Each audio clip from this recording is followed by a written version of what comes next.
É porque storytelling, você não precisa nem tocar num livro. Storytelling são 3 pontos. Uma história hipotética ou de terceiro, você entra na história, pega a pessoa, trava o pino igualzinho de airbag, e se tocar os 3 pontos, explodiu. Então a galera fala uma dificuldade. O que é storytelling? Storytelling é o seguinte: eu conto a história de alguém, nunca começo com a minha. Depois eu entro nessa história. Depois eu te ponho na história.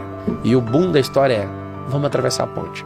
Se a pessoa só entender essa aula, vou dar uma, por exemplo, onde Jesus contando a parábola do semeador. Ele faz o seguinte, fala assim: o semeador, Jesus fala, saiu para semear. Ele está falando dele? Não, ele está falando de uma história hipotética. O semeador saiu para semear. Ele pegou semente, jogou no asfalto. Ele jogou nas pedras, jogou no espinho, jogou em tal lugar. Eu, por exemplo, eu já fui semeado num lugar onde era espinho. As pessoas não queriam que eu prosperasse naquele lugar. Eu acabei de entrar na história, agora eu vou chamar você. Agora, Cariane, pensa você num lugar que você era um cara top, mas o ambiente não deixava você prosperar. Você estava em espinhos, não estava? Ou seja, eu falei do semeador, eu entrei na história, eu pus você. Agora o segredo do storytelling é cabum. É falar: se você não sair daí, você não vai prosperar. Então eu saí, eu prosperei, agora é a sua hora de prosperar. Então vamos atravessar a ponte? Se você fizer isso, esquece 300 livros, 300 páginas. Só faz isso. Nunca comece com a sua história. Sempre com a história hipotética ou de terceiro.